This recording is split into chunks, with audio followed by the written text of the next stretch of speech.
Professora, boa noite. O nosso caso concreto foi o Banco Cruzeiro do Sul, mas antes nós vamos trazer um pouquinho o conceito de falência, e aí, ao decorrer dos vídeos, a gente vai discorrer sobre a falência do Banco Cruzeiro do Sul, como se deu, o montante passivo, quem são os credores, todos os detalhes aí a gente vai discorrer mais à frente com os meus colegas também. E aí eu achei um conceito que foi do professor Ricardo Negrão, que ele afirma que falência é um processo de execução coletiva, no qual todo o patrimônio de um empresário declarado falido, pessoa física ou jurídica, é arrecadado, visando o pagamento da universalidade de seus credores de forma completa ou proporcional. É um processo judicial complexo que compreende a arrecadação de bens, sua administração e conservação, bem como a verificação e o acertamento dos créditos, para a posterior liquidação dos bens e rateio entre os credores. Compreende também a punição de atos criminosos praticados pelo devedor falido. E aí esse é um conceito de falência, e aí agora nós vamos falar mais sobre o caso concreto do Banco Cruzeiro do Sul. A principal atividade era o crédito consignado e na oferta de empréstimos de curto prazo a empresas atreladas a recebíveis. Ocorre que um dos liquidantes entrou com ação pedindo falência da instituição, alegando que haviam infrações administrativas e penais, caso que se confirmou posteriormente com a prisão dos controladores da instituição e mais 15 pessoas do grupo. Em relação à falência, a moeda de liquidação já estava em 42%. Quando o Banco Central, quando já tem a moeda, já está em 50%, já é exigido contabilmente que pudesse justificar o pedido de falência. Todo esse imbróglio e escândalo financeiro ficou conhecido na época como um dos mais graves fraudes da história financeira brasileira.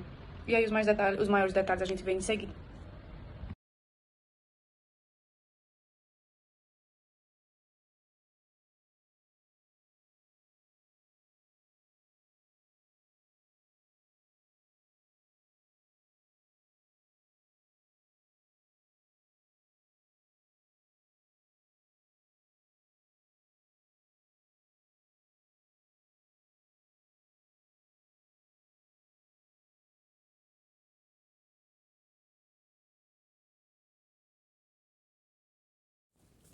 Boa noite, eu vou falar sobre o pedido de falência. Quem pediu a falência do Banco Cruzeiro do Sul? O liquidante do banco Eduardo Bianchini entrou com pedido de falência na instituição, tanto do banco quanto das demais empresas do grupo, na segunda vara de falência de São Paulo. O liquidante justificou essa ação por indícios de infrações administrativas em sua função, em função da moeda de liquidação, que estava em 42%, inferior aos 50% que são exigidos, que o Banco Central exige para justificar esse pedido de falência. Esse 50% tende a cobrir o passivo dos quirografários, ou seja, daqueles credores que têm recursos a receber, mas não possui garantia, nenhum tipo de garantias. O Banco Cruzeiro do Sul e suas demais empresas do grupo estão em liquidação extrajudicial desde 14 de dezembro de 2012. Então, essa ação foi solicitada pelo liquidante com autorização do Banco Central e em dezembro do ano passado foi feita a divulgação geral dos credores que, ao se tornar um escândalo da gestão financeira, por conta dessa liquidação, a Justiça chegou a manter os controladores presos por um mês e denominou essa ação como um caso mais graves que aconteceu na história financeira brasileira, onde a imprensa internacional chegou a classificar esse escândalo como uma história de terror.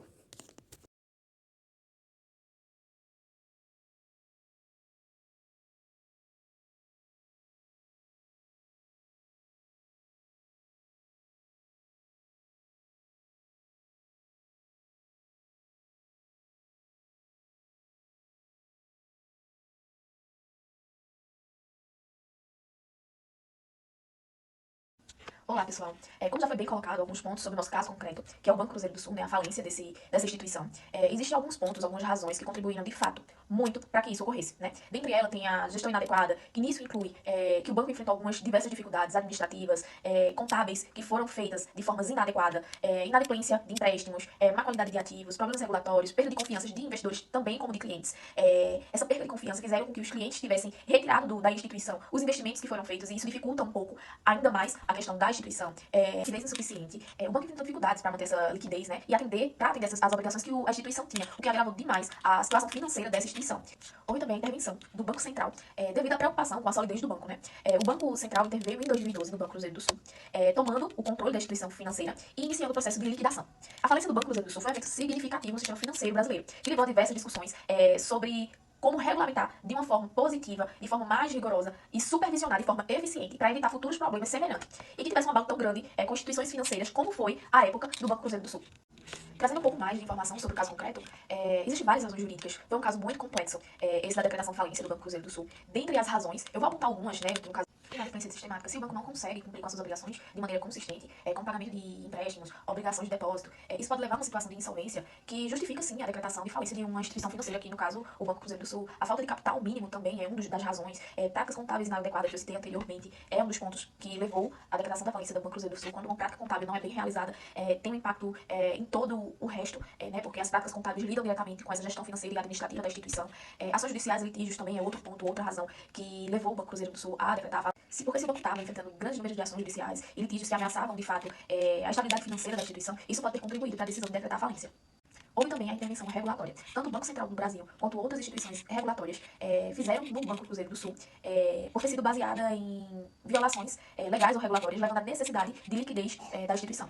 Assim como a insuficiência dos ativos para cobrir os passivos, eles informaram que os seus ativos não eram suficientes para cobrir os seus passivos, ou seja, incluindo dívidas, obrigações com clientes. Isso já poderia justificar a decretação de falência.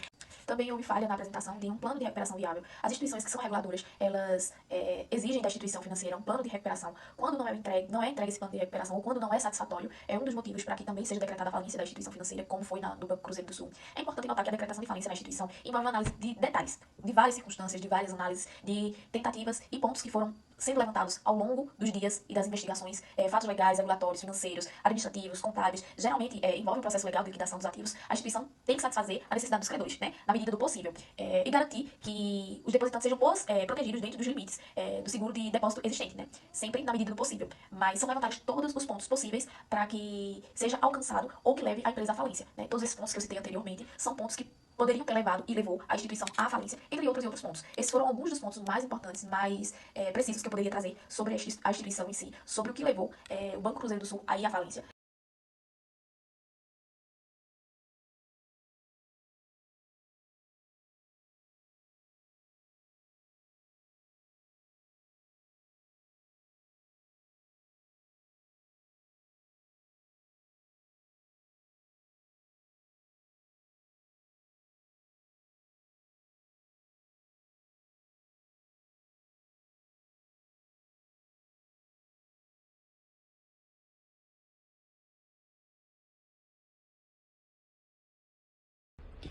Olá pessoal, ao tratarmos do Banco do Cruzeiro do Sul, irei falar um pouco sobre as suas consequências de falência, quem são os credores e o valor da dívida. Então, as consequências da falência de uma empresa podem variar dependendo do contexto específico das suas circunstâncias que levarão à falência, né? No caso do Banco do Cruzeiro do Sul, que sofreu intervenção do Banco Central do Brasil em 2012, posteriormente teve sua liquidação extrajudicial decretada. E as consequências incluíram tanto liquidação da instituição, que o Banco do Cruzeiro do Sul foi colocado em liquidação extrajudicial, ou seja, seus ativos foram liquidados para pagar seus passivos, incluindo as dívidas dos seus credores. E, entretanto, seus credores incluíram tanto depositantes, investidores, fornecedores. Os depositantes comuns eram protegidos pelo Fundo Garantidor de Crédito, até certo limite, o que ajudou a minimizar as perdas para esses credores. Porém, alguns credores podem ter enfrentado perdas substanciais, dependendo da natureza de suas reivindicações. E já para adentrar no valor da dívida, o valor da dívida do Banco do Cruzeiro do Sul, na época da intervenção e liquidação judicial, foi significativa. Com isso, analisamos que durante o processo de liquidação judicial, os ativos do Banco do Cruzeiro do Sul foram vendidos ou liquidados para pagar seus passivos.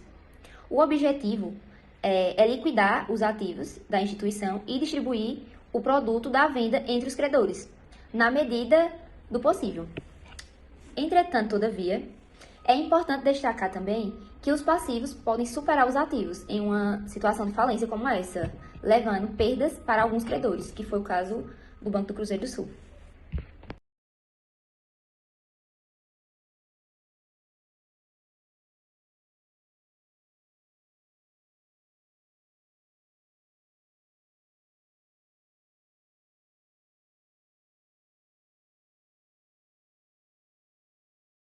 Bem, todos nós sabemos que falência é um processo no qual todo o patrimônio do empresário é decretado como falido. Mas e o pós-falência? Bem, o pós-falência é um processo no qual todos os bens são arrecadados e vendidos para que todos os credores sejam pagos.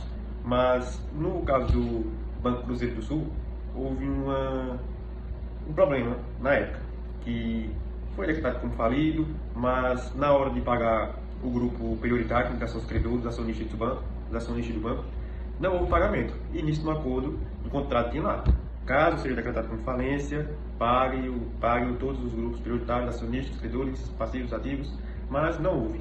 E nisso, desde daquela época que foi decretado como falência, depois de 10 anos, um escritor de advocacia acionou o FGV para que disponibilizasse para eles 4,3 bilhões de reais. Aí nisso se manifestaram e disseram que não, pois na época da falência de vocês, não houve o pagamento total aos credores, que o escritório Galdino era o que representava, entre aspas, o Cruzeiro do Sul. Aí nisso foi discussões para lá, discussões para cá, e o FGV acabou não depositando esse dinheiro. E nisso, está aí rolando ainda, já deve estar nos 6 bilhões de reais, e logo após 12, 15 anos, está na mão agora do juiz de falência, Marcelo Sacamão, certo?